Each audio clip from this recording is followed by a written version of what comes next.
আসসালামু আলাইকুম প্রিয় বন্ধুরা, সবাই নিশ্চয়ই খুব ভালো আছেন। অনেকের একটা কমন কনফিউশন 2025 সালে ইউরোপের কোন দেশে আবেদন করা উচিত হবে বা কোন দেশে ভিসা হওয়ার সম্ভাবনা বেশি থাকবে। অনেকে যেহেতু এই বিষয়টি নিয়ে দ্বিধাদ্বন্দ্বে আছেন, তাই আজকের ভিডিওটি আপনি 2025 সালে ইউরোপের কোন দেশে আবেদন করা ঠিক হবে বা কোন দেশে ভিসা হওয়ার সম্ভাবনা বেশি থাকবে তার উপরে ভিত্তি করেই করা হয়েছে।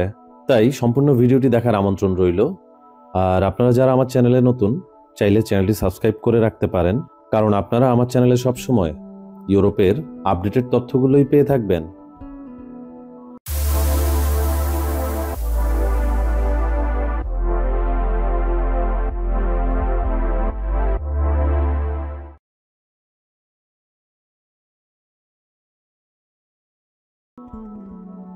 বন্ধুরা, ভিডিওর শুরুতে আমি নন সেনজেন দেশগুলো নিয়ে প্রথমে বলছি।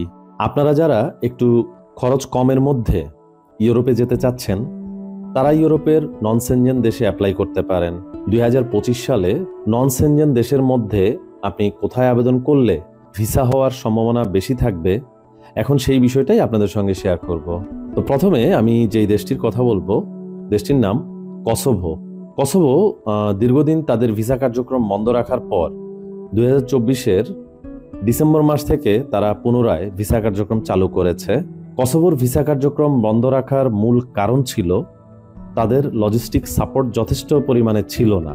কিন্তু বর্তমানে কসোভো এম্বাসি ঘোষণা দিয়েছে তারা তাদের পর্যাপ্ত লোকবল নিয়োগ দিয়েছে এবং তাদের ভিসা কার্যক্রম পুনরায় চালু হয়েছে। কসোভো এম্বাসি যেহেতু বাংলাদেশেই অবস্থিত, তাই আমি আপনাদেরকে পরামর্শ দিব, আপনি নন সেনজেনে যেতে চাইলে আমার মতে আপনি বর্তমানে চোখ বন্ধ করে কসোভোতে আবেদন করতে পারেন। 2025-এ কসোভোর ভিসা রেশিও আমার মনে হয় খুবই ভালো হবে। বন্ধুরা, এরপরে আমি যেই দেশটির কথা বলবো সেটা হচ্ছে বেলারুশ। বেলারুশের ভিসা যেহেতু বাংলাদেশ থেকেই করা যায়, ইন্ডিয়া যাওয়ার প্রয়োজন নেই।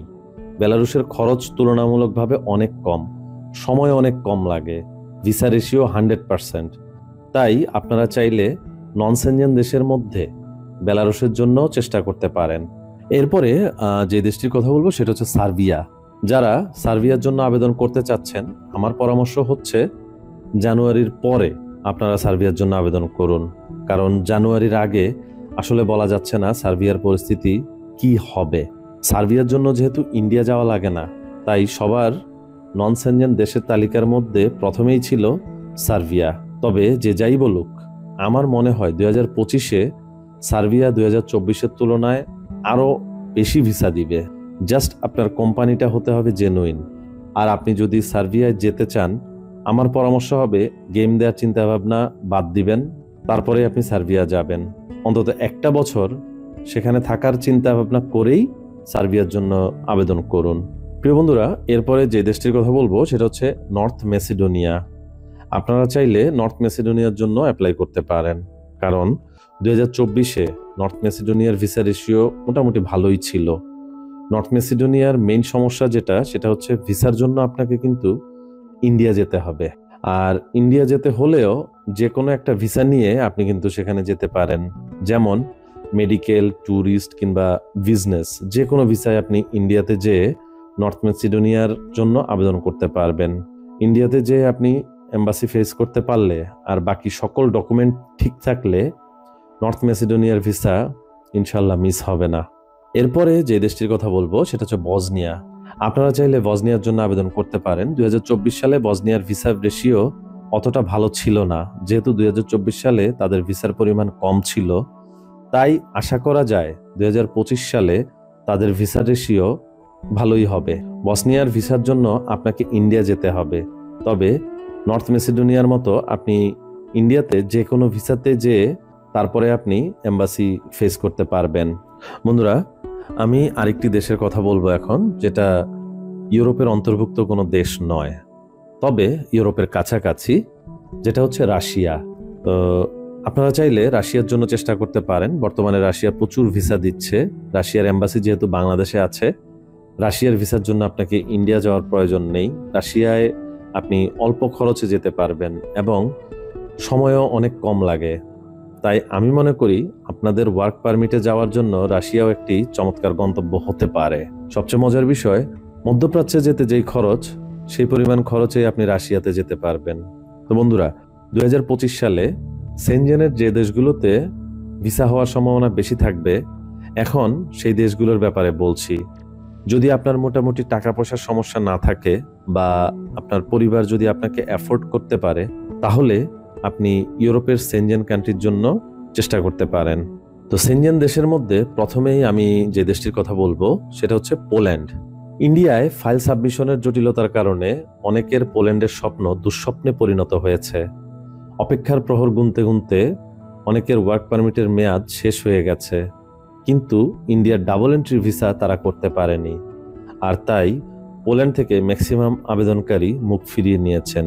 কিন্তু বন্ধুরা, সবচেয়ে সুখের নিউজ হচ্ছে 2025-এ পোল্যান্ডের ভিএফএস বাংলাদেশে তাদের ভিসা কার্যক্রম শুরু করবে এবং এটা 2025-এর শুরুর দিকেই তারা তাদের কার্যক্রম চালু করার সম্ভাবনা আছে। যখন পোল্যান্ড তাদের ভিএফএস এর কার্যক্রম চালু করবে, মনে রাখবেন প্রথম দিকে প্রচুর পরিমাণে ভিসা তারা দিবে। তা আপনারা যারা পোল্যান্ড নিয়ে ভাবছেন, আমার পরামর্শ হচ্ছে আপনি এখন পোল্যান্ডের জন্য অ্যাপ্লাই করতে পারেন। তবে একটা বিষয় আমি আপনাদেরকে বলবো, সেটা হচ্ছে যে আপনার যদি আপন কেউ পোল্যান্ডে থাকে বা আপনার পরিচিত কোনো মাধ্যমে যদি আপনি পোল্যান্ডের জন্য অ্যাপ্লাই করতে পারেন, সেটাই আপনার জন্য ভালো হবে। বন্ধুরা, এরপরে সেনজেন দেশের মধ্যে আমি যে দেশটির কথা বলবো সেটা হচ্ছে বুলগেরিয়া। 2025 সাল থেকে বুলগেরিয়ার জন্য আপনাদেরকে আর ইন্ডিয়া যেতে হবে না। অর্থাৎ 2025 সাল থেকে বুলগেরিয়ার ভিসার জন্য বাংলাদেশ থেকে আপনি আবেদন করতে পারবেন। পূর্ববর্তী রেকর্ড থেকে যেটা আমরা দেখেছি, বুলগেরিয়া কিন্তু ভালোই ভিসা দিয়েছিল যারা এম্বাসি ফেস করতে পেরেছিল। বুলগেরিয়ার অ্যাপয়েন্টমেন্ট জটিলতার কারণে ইন্ডিয়ায় বুলগেরিয়ার এম্বাসি ফেস সবাই করতে পারেনি। আর আপনার কোম্পানি যদি ঠিকঠাক থাকে, তাহলে আপনি 100% ভিসা পাবেন। 2024 সালে বুলগেরিয়ার ভিসা রেশিও খুবই ভালো ছিল, আর তারই প্রেক্ষিতে বলা যায় 2025 সালেও ভিসা রেশিও ভালোই থাকবে। তো যেহেতু বাংলাদেশে বুলগেরিয়ার ভিএফএস এর কার্যক্রম চালু হবে, সো আমার মনে হয় এখনই আপনি বুলগেরিয়ার জন্য প্রসেসিং শুরু করতে পারেন। এরপরে যে দেশটির কথা বলবো সেটা হচ্ছে হাঙ্গেরি। 2025 সালে হাঙ্গেরির ইমিগ্রেশন রুলসে কিছুটা পরিবর্তন আসবে। অনেকেই আপনারা ইমিগ্রেশন রুলসে কি পরিবর্তন আসবে সেটা নিয়ে একটু চিন্তিত। আমি বলবো ইমিগ্রেশন রুলস নিয়ে চিন্তার কোনো কারণ নেই। হাঙ্গেরি যেহেতু একটা সেনজেন কান্ট্রি, আর হাঙ্গেরির ভিএফএস যেহেতু ঢাকায় অবস্থিত, আপনি চাইলে চোখ বন্ধ করে হাঙ্গেরির জন্য অ্যাপ্লাই করতে পারেন। কোম্পানি ঠিক থাকলে এবং সবকিছু ওকে থাকলে হাঙ্গেরির ভিসা মোটামুটি নিশ্চিত বলা যায়। বর্তমানে 12 থেকে 13 লক্ষ টাকায় আপনি হাঙ্গেরিতে যেতে পারবেন। বন্ধুরা, এরপরে হচ্ছে ক্রোয়েশিয়া। বর্তমানে ক্রোয়েশিয়ার কিন্তু একটা ক্রেজ চলছে। সো সর্বশেষ 2024 সালে সেনজেন দেশের মধ্যে যে দেশটিতে সবচাইতে বেশি ভিসা দিয়েছে বা ভিসার রেশিও ছিল, সেটা হচ্ছে ক্রোয়েশিয়া। ক্রোয়েশিয়াতে 98% ভিসার রেশিও ছিল বলা যায়, এবং এখনো প্রচুর ভিসা হচ্ছে।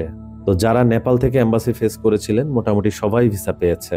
সবচাইতে সুখের বিষয় হচ্ছে ক্রোয়েশিয়ার ভিসার জন্য আমাদেরকে ইন্ডিয়া যেতে হবে না, বা নেপালেও কিন্তু যেতে হবে না। যেহেতু 2025 সাল থেকে ক্রোয়েশিয়ার ভিসা আপনি বাংলাদেশ থেকে নিতে পারবেন, তাই আমি বলবো আপনার ব্যাটে বলে মিলে গেলে নিশ্চিন্তে আপনি ক্রোয়েশিয়ার জন্য আগাতে পারেন। বন্ধুরা, এরপরের দেশটি হচ্ছে রোমানিয়া। আপনারা রোমানিয়ার জন্য ট্রাই করতে পারেন। রোমানিয়ার ভিসা রেশিও 50-50 বলা যায়। তবে শেষ খবর পাওয়া পর্যন্ত রোমানিয়ার জন্য সেম 2025 থেকে আর ইন্ডিয়া যেতে হবে না। রোমানিয়ার কনসুলেট টিম বাংলাদেশে এসে ভিসা দিবে, অথবা যদি কনসুলেট টিম বাংলাদেশে নাও আসে, ইন্ডিয়া ছাড়া পার্শ্ববর্তী যে দেশে রোমানিয়ার এম্বাসি আছে সেখান থেকে ভিসার জন্য আমরা আবেদন করতে পারবো। এমন একটা ঘোষণা শিগগিরই বাংলাদেশি আবেদনকারীদের জন্য রোমানিয়া থেকে আসছে। তাই যারা ইন্ডিয়ায় যাওয়া নিয়ে রোমানিয়ার জন্য দুশ্চিন্তায় ছিলেন যে আপনি রোমানিয়ার ভিসা আবেদন করতে হলে যেহেতু ইন্ডিয়া যেতে হবে, তাই কিভাবে আবেদন করবেন, আপনাদের এখন আর দুশ্চিন্তার কোনো কারণ নেই। রোমানিয়ার ভিসার জন্য আমাদেরকে ইন্ডিয়া যাওয়ার হ্যাসেল মোটেও সইতে হবে না। রোমানিয়ার ভালো কোম্পানি থেকে যদি আপনি পারমিট বের করতে পারেন, তাহলে মোটামুটি ভিসা নিশ্চিত বলা যায়। আর 2025 সালে রোমানিয়ার ভিসার পরিমাণ আরো বেশি হবে। তা আপনারা চাইলে রোমানিয়ার জন্য ট্রাই করতে পারেন। তো বন্ধুরা, 2025 সালে যে দেশগুলোতে ভিসা হওয়ার সম্ভাবনা বেশি থাকবে তা নিয়ে আজকের ভিডিওটা এতটুকুই ছিল। আর সর্বশেষ আপনাদেরকে একটা রিকোয়েস্ট করব, ডেসক্রিপশনে একটা লিঙ্ক দেওয়া আছে, যেটা হচ্ছে আমাদের ফেসবুক গ্রুপের লিঙ্ক। আপনি চাইলে আমাদের ফেসবুক গ্রুপে জয়েন করে আপনার যদি কোনো কিছু জানার থাকে সেখানে আপনি পোস্ট করতে পারেন। তো সম্পূর্ণ ভিডিওটি দেখার জন্য আপনাকে ধন্যবাদ। পরবর্তীতে নতুন কোনো ভিডিওতে আবারও কথা হবে।